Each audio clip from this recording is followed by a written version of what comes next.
They were trained. They were disciplined. They had clear orders, but none of that mattered anymore. At that moment, they were alone, surrounded without communication, and officially presumed dead. Behind enemy lines, every step could be their last. Every sound could mean capture, and every wrong decision could cost not only their own lives, but the lives of everyone with them. This is the story of soldiers who were not supposed to survive, but did. In every war, there is an invisible line that separates two worlds. On one side, there are allies, supplies, communication, and some sense of control. On the other side, there is enemy territory. When a soldier crosses that line without planning, or worse, becomes trapped beyond it, he stops being just a combatant. He becomes an isolated target. Behind enemy lines, there are no accessible hospitals, no immediate reinforcements, no quick rescues. There is only the brutal need to survive. Throughout major conflicts of the 20th and 21st centuries, hundreds, perhaps thousands, of soldiers found themselves in this situation, some because of command errors, others because of decisions made in seconds, and some simply because war is too chaotic to ever be fully controlled. Almost all of them faced the same dilemma: try to escape or hide and wait for something that might never come. It was supposed to be a relatively simple operation.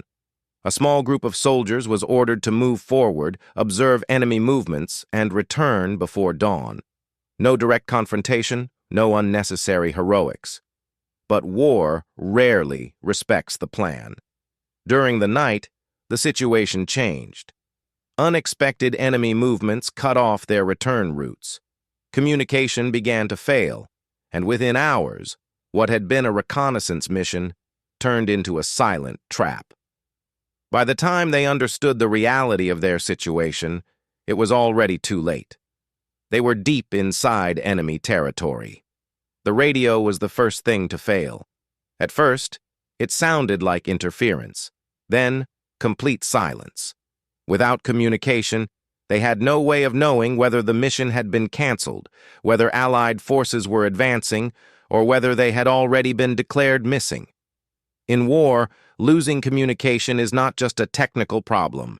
It is a psychological blow. From that moment on, every decision had to be made without external guidance.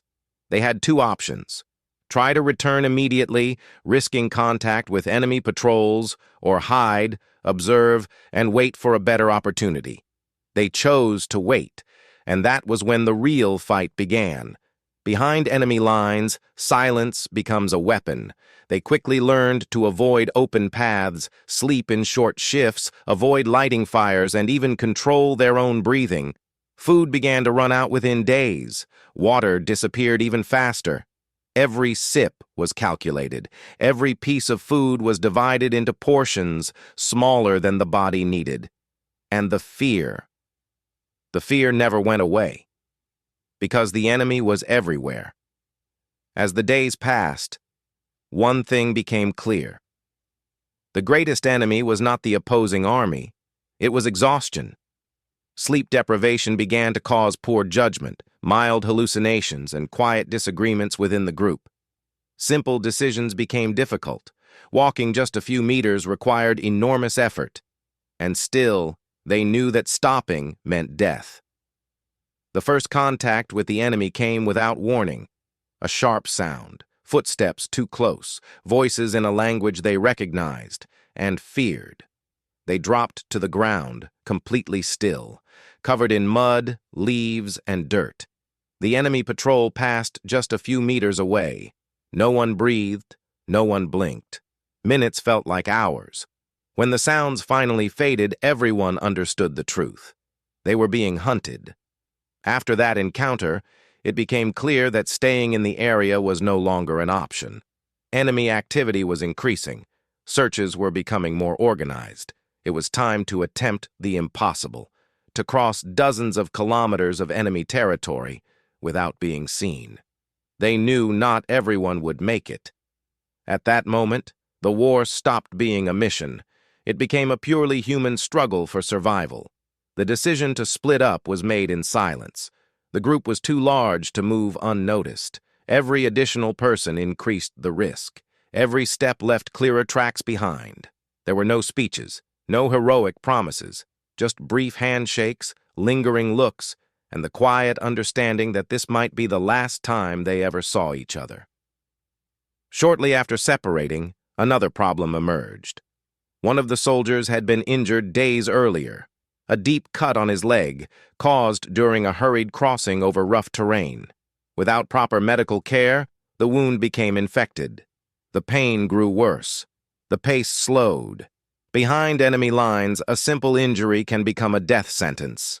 They improvised bandages, used precious water for minimal cleaning, and endured the pain in absolute silence. No one complained. Complaining would change nothing. Then something unexpected happened. During a nighttime movement, they noticed signs of civilian presence. A small, isolated structure, a faint light barely visible in the distance. The rule was clear: trust no one, but necessity speaks louder than training. After hours of observation, they approached. The civilian asked no questions, offered no demands, only water and silence. Sometimes survival depends on people who will never know who you truly are. As they moved forward slowly, the enemy did the same, with more resources, more numbers, and complete territorial advantage. Organized searches began, larger patrols, improvised checkpoints. The territory felt like it was shrinking every day.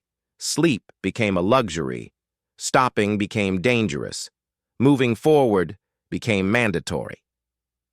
There came a moment when hope began to fade. Days passed with no sign of Allied forces, no aircraft in the sky, no distant sounds of support.